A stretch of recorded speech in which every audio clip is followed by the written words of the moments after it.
ஈஷா சிவராத்திரியில் கசிந்த ரகசியம். தமிழக அரசியலில் 2026 சட்டமன்ற தேர்தலுக்கான களம் சூடு பிடிக்க தொடங்கிவிட்டது. இதற்கு அச்சாரமாக கோயம்புத்தூர் ஈஷா மையத்தில் நடந்த மகா சிவராத்திரி விழா மாறியிருக்கிறது. ஆன்மீக திருவிழாவாக தொடங்கிய இந்த மேடை இப்போது ஒரு பிரம்மாண்ட அரசியல் திருப்புனைக்கான மைய புள்ளியாக பார்க்கப்படுகிறது. அங்கிருந்த தலைவர்களின் சிரிப்பும் ரகசிய பரிமாற்றங்களும் எதை உணர்த்துகின்றன? வாங்க தெரிஞ்சுக்கலாம். மத்திய பாதுகாப்பு துறை அமைச்சர் ராஜ்நாத் சிங், மத்திய அமைச்சர் எல் முருகன், வானதி சீனிவாசன் போன்ற ஜாம்பவான்கள் ஒரு புறம், அதிமுகவின் நம்பிக்கைக்குரிய தளபதி SP வேலுமணி மற்றும் தேமுதிகவின் பிரேமலதா விஜயகாந்த் மறுபுறம். இவர்களுக்குள்ள நடந்த அந்த ஒரு நெருக்கமான உரையாடல்கள் தேமுதிக மீண்டும் தேசிய ஜனநாயக கூட்டணியில் இணைவது ஏற்குரிய உறுதி என்பதையே காட்டுகிறது. குறிப்பாக பிரேமலதா விஜயகாந்த் மற்றும் பாஜக தலைவர்கள் இடையே இருந்த அந்த ஒரு இணக்கம் ஏற்கனவே கூட்டணியில்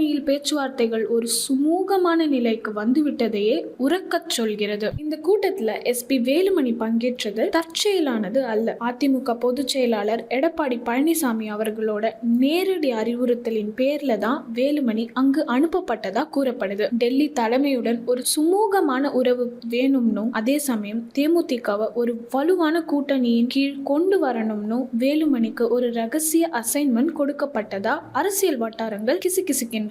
விழாவில் அனைவரும் சிரிச்சு பேசிக்கொண்டாலும் அங்க சில மிக முக்கியமான ரகசிய தகவல்கள் பரிமாற்றப்பட்டதா சொல்லப்படுது. பிரேமலதா விஜயகாந்த் அவர்கள் சில கோரிக்கைகளை முன்வைக்க அதை உன்னிப்பா கேட்டுக்கொண்ட வேலுமணி உடனுக்குடன் சில தகவல்களை எடப்பாடி பழனிசாமியிடம் பகிர்ந்து கொண்டதா தெரியுது. இது வெறும் ஆன்மீக திருவிழா மட்டுமல்ல, 2026 திமுக எதிர்கொள்வதற்கான ஒரு மாபெரும் தேர்தல் வியூகத்தின் முதல் கட்டம். நன்றி HKS வாய்ஸ் நேயர்களே. உங்கள் அனைவரையும் மற்றொரு நிழல் உலக செய்தியில் சந்திக்கும் வரை உங்களிடமிருந்து விடைபெறுவது உங்கள் நான்.